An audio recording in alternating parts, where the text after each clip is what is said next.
We will not be silenced. The silent riot has begun. Join us. Oh man, what could the silent riot ever possibly be? I can't wait to find out. What's going on, guys? This is Red Channels here. Back at you with another video. Please give this video a like, share it, subscribe if you haven't already. Sub to me on Patreon if you want to support me monetarily.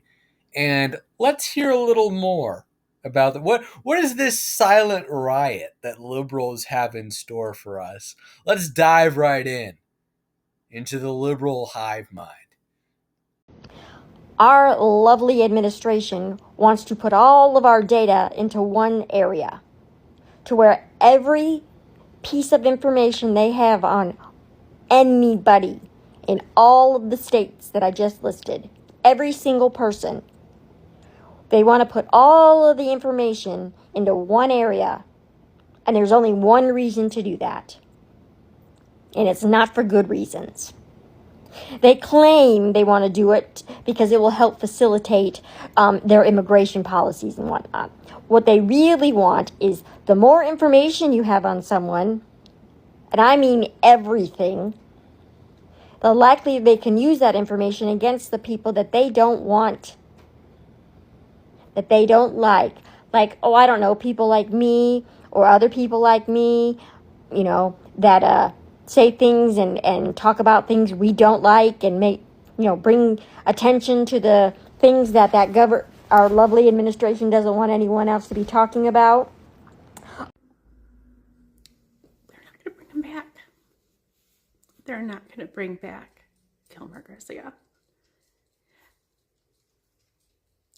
I think that means we're in a fascist nation. There's no rule of law. Donald Trump just defied the Supreme Court, and he's looking to build more prisons in El Salvador for homegrown criminals, American citizens. If you are not concerned, if you're not calling your reps, I have been on the phone, you need to. This is the fork in the road, people. And it's over. It's over. No more democracy in America. We have to do something.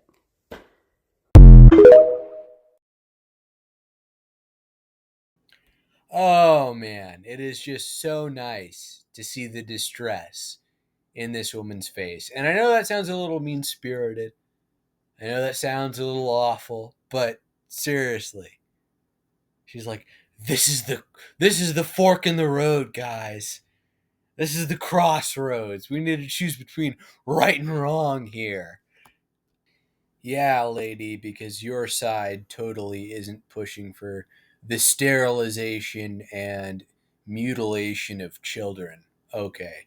You're totally on the right side of history here, and we're in the wrong. Yeah, that makes complete sense. So I'm gonna rant for just a fucking second. What the fuck are we supposed to do? As a generation, as Democrats, as liberals, as the resistance, what the fuck are we supposed to do? What can we do? What ideas do we have? Hi, I'm Zelda, if you didn't know. I'm a musician. That's the only reason I have TikTok in the first place, is because every record label and their mom says that I need to have a large following on TikTok. I truly don't know how we just continue to go to work. We just continue to go to work and collect our little paychecks and pay the bills that we can pay and go about our day. And meanwhile, we're literally living through a constitutional crisis where the Trump administration openly admitted to sending a man to an El Salvador prison meant for terrorists and called it an administrative error, and then said, whoops, our bad, there's nothing we can do. And then it went back and forth in the court systems, and finally, the Supreme Court, in a 9-0 decision, said you must facilitate the return of Kilmer Abrego Garcia, who is here legally. He's married. He's a father of 3. He's from Maryland. And they're flat out refusing. They are defying the Supreme Court's order. The Supreme Court also said that they had to let journalists in, and they're defying that. They're not bringing Abrigo Garcia back, and now they're also defying a court order to allow the AP press into the White House. I think that this week is shaping up to be one of great importance in American history because he's defying the Supreme Court now, as well as the lower court for the AP ruling.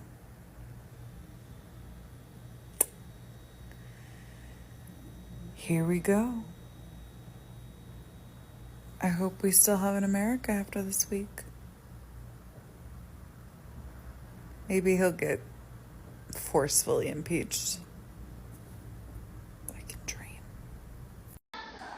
Quick question on this wonderful Sunday evening. At what point do women say enough is enough? And I mean all groups of women. I'm talking about different races, backgrounds, ethnicities. I'm talking trans women. At what point do we officially snap? Because there's a lot of us. And really, we know this is a cultural war against us. So at what point do we just snap and take the fuck over? Because it doesn't matter. It doesn't matter if you're a stay-at-home mom, or if you're a politician, or you're an influencer, or you work in a corporate America. Women take so much shit. And the thing is we do everything. We keep shit together. We are so important. And I do realize that men know that. But for some reason, really, I think it's fear. They just fear us. They can't handle the fact that we are so powerful, so they have to somehow just kick us down, notch by notch. That's why we're always below them. Ew. But really, at what point do we all snap and unify and just change some things? I'm ready. Just let me know. I'm so ready. I need it so I can, so he'll get sick and fucking die. I hate this fucking man. And when I'm watching TikTok, I'll just be doing this the whole time because I'm so pissed off with all the news stories that I got. Oh boy. Well, that was unsettling. I'm just now finding out that 7 women are going to space for 11 minutes. And they're marketing it as girl power in progress, all women space flight. Roe v. Wade is still repealed, and also outside of Roe v. Wade, it's 2025, and women still can't get a hysterectomy or oophorectomy without a boyfriend or a husband's sign off on it. But 7 women are going to space for 11 minutes, so that's really cool. The absolute damage that is being caused right now, the cutting of all of these essential programs that we need as a people, the mass firing, the weaponizing of the justice system and taking our rights away, and very quickly building into Project 2025 is a nightmare. I don't want to live in a Christian dictatorship. That sounds disgusting to me. The effects that this is going to have on people are going to be devastating. It's going to be genocidal. The ripple effects from these decisions will be catastrophic. Just cutting the environmental protections, that's going to lead to pollution all over the place, sewage in our water, cutting our forests down. This can't happen. I so much want to be able to have empathy for the people that say that they're over MAGA and they're done with being a part of MAGA, because I also recognize that it's kind of culty. I want to empathize with those people incredibly badly, but there's a blockage there for me. I don't empathize for real because the whole platform was marketed on hatred for other people, and those other people were basically anyone that wasn't a white man.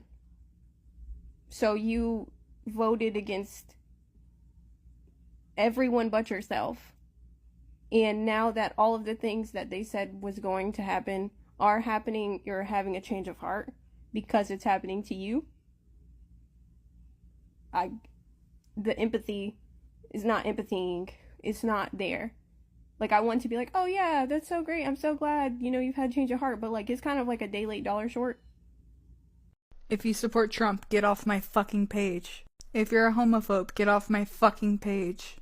If you're a transphobe, get off my fucking page. If you're a racist, get off my fucking page. If you think it's cool to threaten people with the idea of hell, get off my fucking page. Thank you for coming to my PSA. Just to be clear, I do think the wheels are falling off. I don't think this is going to last. And the only reason I've been documenting the doom and gloom is because I don't want any of them to ever be able to rewrite this history. I want everybody to have a record of everything that everyone did or didn't do. And I want it to be clear as day. I don't want anybody to ever not be able to hold responsibility for every fucking thing that happened while this orange lunatic was in charge. I do think the wheels are falling off. I think this was a lot of move fast and break as much shit as you can because they knew the floor was coming out from underneath them and it wasn't going to last long. And I don't give a shit who feels what type of way. I am part of the 4 a.m. club. I've felt this way since 4 a.m., 3:30 on November 6th. So with that said, I'm documenting everything that's happening here because I want a record of it. I don't ever want anybody to be able to say that didn't happen or I wasn't part of that or whatever. I want it all documented. And that's why I'm glad. I'm thankful for all the creators that are doing that too. We're not going to be gaslit. It's pretty funny how seriously this lady takes herself when literally no one knows who she is. I just got done watching Booker and I am like heartbroken. I don't understand how we could just be giving away our democracy. How can we just give it away? After everything that has been fought for, after everything that the United States stands for, how can we just let it go to a tyrant? To a dictator? Like, what are we doing? What are we doing? Like, I'm not afraid. I'm not afraid. I am like heartbroken. I just want to go back to being a kid. I really do. In the 80s, walking up to the corner store with my pennies to get my candy or riding my bike around the block. I can't believe this is what our kids... If you're one of the people who voted for Trump because you cared more about the economy than like reproductive rights, human rights, whatever, do you feel stupid yet? The economy that you cared so much about is shit. Everything is unaffordable. Everyone's savings are gone. And I actually do hope this reaches the scary side of TikTok because, like, I know you in your brain will somehow justify it. And I'm just interested to read them. No, I don't feel stupid yet. Please keep seething, lady. Your tears fuel me. Anyway, that's it for this video. I hope you enjoyed it. Please give it a like. Share this video because that is the #1 way you can help support this channel. Comment. Leave a comment. And if you want to monetarily support this channel, please consider subbing to me on Patreon. And of course, shout out to my 3 patrons, Tara, William, and General Jack Ripper.